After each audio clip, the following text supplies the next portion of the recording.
The Honesuki is a traditional Japanese boning knife, but like many other Japanese knives over decades, there have become more modern adaptations of the traditional features of that type of blade. I have 6 knives here that are all marketed and labeled as a Honesuki. Well, one actually lost that title, but it used to, and we'll get into that. And then I also have what I would classify as wink wink Honesuki knives for you to explore as well. And I'm going to break this video down into 5 different categories. The first is going to be your most traditional Honesuki in the sense of blade shape being a single bevel. Then we're going to go to category 2, which would be an asymmetrical double bevel. Then we're going to look at double bevel Honesuki knives that have more characteristics of a traditional Honesuki than the prep category Honesuki, which is the 4th category, those that double as prep knives but still have the, let's say, 2 of the 3 common Honesuki features, and then we're going to go into our wink wink Honesuki category. Let's get started with the Tojiro DP Classic Single Bevel Honesuki. The Honesuki is a traditional Japanese boning knife intended for poultry, and there are a few key characteristics that make this type of knife quickly identifiable as a Honesuki. The first thing would be a triangular blade shape that has a K tip and some height at the heel, and finally a really thick spine. So the thick spine is going to provide you with durability and leverage so that you can use the side of the blade or the spine of the blade to push meat down when you are working with, say, drumsticks, or just being able to pop knuckles off of joints and various other things that involve breaking down a chicken. Now, the blade height here is going to provide you with stability. So with your slippery, raw poultry hands, you have more stability because of that. And then you also get some knuckle clearance. So depending on how you're using the blade, especially if you're going down into product that you're not banging your knuckles into the cutting board, it really depends on the height, your hand size, and of course the angle of which you are hitting the board. And then you have this K-tip, which is just going to be great for precision cuts and getting into hard to reach places when you are separating joints, bones, or connective tissue. So there would be traditional features of a Honesuki.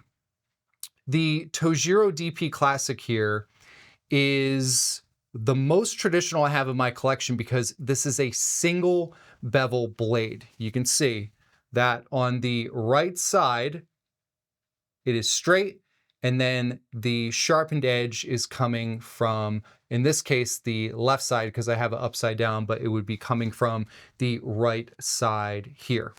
This has a bolster with a full tang construction and a triple riveted resin-based handle. Lots of grip right here, lots of grip right there. So in the world of Honesuki knives, this is the most traditional that I have. If we were to take this same blade and give it an octagonal handle without a bolster, combine these two together, and you would basically have a perfect example in made-up world of what a Honesuki traditionally would look like. Now, when it comes to a single bevel blade, it takes some time, it takes some practice. It's not for everyone. There's a completely different feel. So don't feel like you need to go out and get yourself a single bevel blade in any knife category. There's plenty of double bevel or asymmetrical options for pretty much every style of Japanese knife. Next up, we're going to look at the Takayuki. This is made with Aogami #2 blue high carbon steel. This has a pack of wood handle, bolster, triple riveted, full tang, very similar to the Tojiro, except this has what's called a double bevel asymmetrical grind. We would put this at a 90-10 grind. So at the very, very tip on the right side, in the case because I'm holding it upside down, there's a little bit of a bevel and then more of that bevel coming from over here. So with this style of blade, you're going to have a little bit more familiarity, in the sense going from a 50-50 double bevel to a single bevel. This is going to feel a little bit more at home. A single bevel blade is supposed to be ideal for slicing in real precise cuts and maintaining your direction. If you're not used to a single bevel blade, a lot of the times you'll find yourself coming inward. It's just because it's flowing differently. So again, don't think that you need to run out and get a single bevel knife just because you're collecting knives. If you want to and you want to learn it, great, but it's going to take quite a bit of time and practice and doing the same type of thing for many, many hours and repetitions to be able to really get that down. If you're up for the challenge, go for it, because it will open up a whole other world of knives. The asymmetrical grind of this Takayuki is going to give you, again, a little bit more familiarity. You can see the way the light hits the side with the harder grind compared to the more shallow grind of the flatter side of this Takayuki. Okay, so we go from most traditional blade shape to a little bit more modernized. Now, I'm going to show you two knives together. And the reason why is both of these are double bevel 50-50 symmetrical Honesuki knives. This is the Moritaka. This would be a bit more traditional in the sense of just the overall shape. The Hatsukokoro Kumokaje has almost a kobunka type of tip to it, but is still considered a Honesuki. With both of these, you get a really thick spine, traditional octagonal handle with the ferrule. Where these two knives really deviate would be the grind geometry of the blade. You can see that the Moritaka has a very abrupt grind to it. If we look at the totality of the blade at the heel, it's about maybe 30-ish%, 1/3 of the blade through, and that grind is done. And then it straightens completely out. This is one of those knives that you can use as a dual purpose Honesuki prep knife hybrid. However, it's not going to have the flow, especially when you get into denser and wetter product, specifically carrots, potatoes, apples, anything like that. When you go in for that slice or for that chop, you will feel it go in, and then it's more of a splitting type of feel than a fluid slice.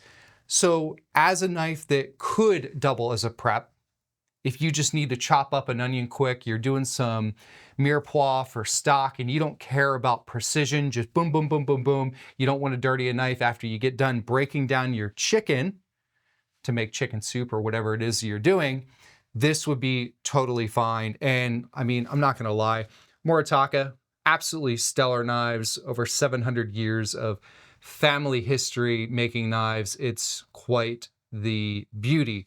But again, I would not pick this up as your everyday prep hybrid Honesuki. However, this Hatsukokoro Kumokaje, Kumokage, I hope I'm saying it right. Lots of names to remember and to pronounce properly. What's crazy about this knife is, although that geometry is much better in the sense of flow than the Moritaka, it's still really thick. I mean, look at that spine. It's got a nice distal taper, but this is a thick blade. I used this last night onion, carrot, chicken thigh, I think an apple. I could not believe how beautiful the flow was with this blade. I was shocked. When I went through and just did coins right down a carrot, 1/8 inch thick, it just breezed through. And you would think that for a knife that has this thick of a spine, that it wouldn't work that way. So looks can definitely be deceiving. So this brings me to the next category, which is where we have Honesuki knives that have a much thinner spine and would be much better as a dual purpose prep knife. The first is the Double-Bevel from Vietnam. And then we have the Shun Classic Honesuki. Very traditional in the sense of blade profile, heel height, triangular shaped, but look at the spines. Much different. And just to put this into perspective, let me grab the original Tojiro. You can see that the Double-Bevel is a bit thinner than the Tojiro, but the Shun is significantly thinner. So Shun used to market this blade as a Honesuki, and now I believe they just call it an Asian prep knife or Asian utility blade. And my guess is because most people, A, didn't know what a Honesuki was, and they don't even know how to say it. Speaking of which, Honesuki is how it looks. I go down this rabbit hole with certain things where I want to really understand how to properly pronounce them. There's times where I'm just like, nope. And then there's other times where it gravitates, it clicks. I have looked at so many videos in how people from Japan pronounce Honesuki, and it's Honesuki. If you want to say Honesuke, Honesuke, listen, what matters more is you understand what the knife is, how to use them, and how to identify which one is going to be best for what you need in your kitchen. So say it however you want, out of no disrespect. It's just, you're gonna hear a million different ways to pronounce these. Okay, so back to the Double-Bevel and the Shun. These knives are, at a glance, much better for everyday prep. You can look at the width at the choil there, and these are just much better in the sense of thinness, their geometry. You can use these for everyday prep. Now, the super thin Shun, without a doubt. Here's what's interesting about this Double-Bevel versus the Hatsukokoro. The Hatsukokoro is significantly thicker than the Double-Bevel. However, the geometry of this has a better flow than the Double-Bevel. So even though this is thicker and heavier, I would actually put this Hatsukokoro in more of that everyday prep category than the Double-Bevel. I would use this as more of a boning knife. Similar to the Moritaka, you can use it as a prep knife, but the geometry difference is something you really would have to use the two back to back, which I'm lucky enough to be able to do, but that's why I'm here to share it with you. So if you are looking for a super affordable, more Honesuki traditional breaking down chickens with the occasional prep, Double-Bevel all day long. You can't beat it for the price. But if you're looking for something that is more Honesuki leaning while also being more everyday prep knife leaning, then I would go for the Hatsukokoro Kumokaje. I'm telling you, there's just certain knives that just, man, they feel good. Okay, so that sums up our 4 categories in the sense of traditional Honesuki knives. And I say traditional because these are all marketed as Honesuki knives. Traditions seem to change. Obviously, there's a lot of changes and differences between these, but again, they're all marketed as Honesukis, except for the Shun. It got booted out of that category, but I think that was more for a marketing purpose, or maybe someone was like, listen, this is just not thick enough of a spine to call a Honesuki, so call it a prep knife. Whatever it was, I don't know. But to me, because I've had that blade for 13 years, 12, 13 years, to me, it's a Honesuki. Okay, next up, we're going to talk about knives that have never been given the name Honesuki. They will never be given the name Honesuki, but they have Honesuki-like vibes. So I'm gonna take the prep, and then I'm gonna take a more traditional looking, forget about the bevels at this point. Let's look at these two for reference. We have the Moritaka and then the Shun. And the Zwilling Tanray utility, the Wusthof Classic Asian Prep, and the Hatsukokoro Kurogane Kobunka. You can see that, what do we get? Compared to the originals, we have a triangular blade shape, a K-tip, and we have some height at the heel. So just based off of that, that's why I'm putting these three knives and other knives that you could come across that fit the bill, but these would be leaning more towards the Honesuki prep side of the world, but they could also be utilized to break down poultry without a problem. You're just going to get more flexibility in the use of the knife. First, let's talk about the Zwilling Tanray. So what do we have here?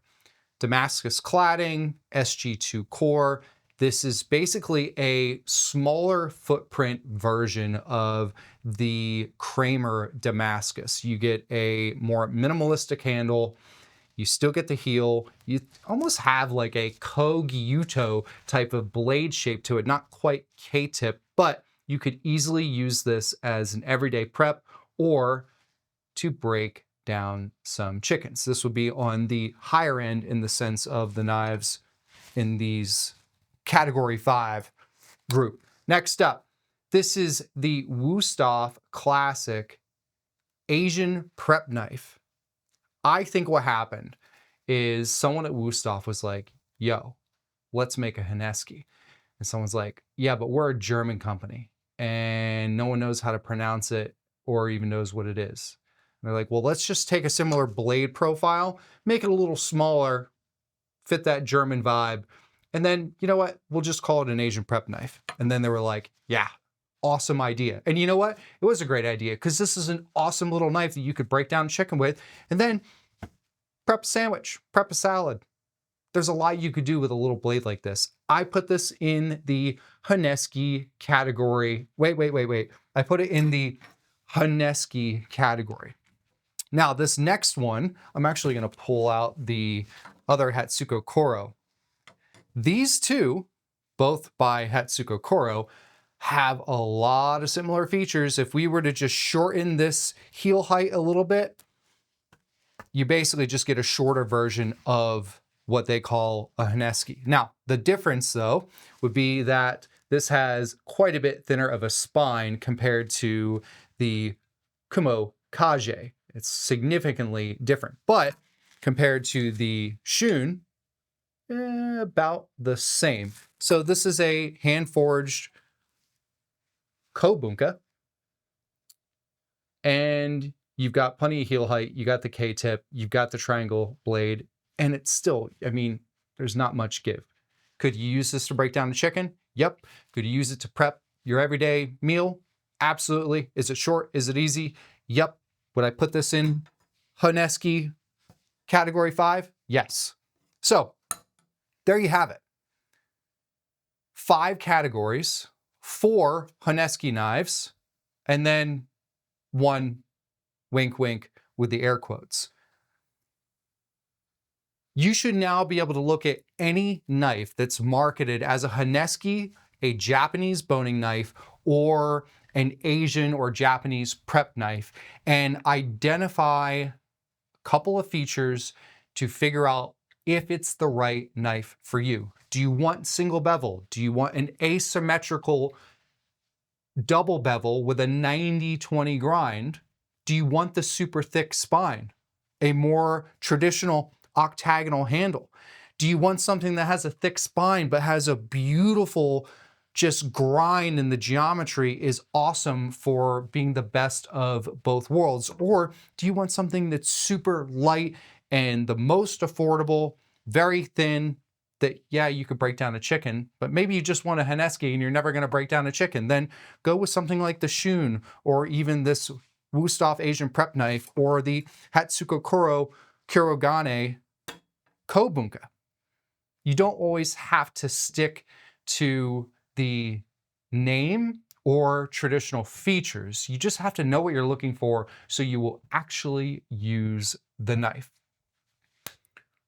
I'm Brandon with Cutlery and More. Thanks so much for tuning in. Let me know, which of these Honesuki knives are you going to be adding to your collection next? Thanks for tuning in. Check out all these knives at cutleryandmore.com.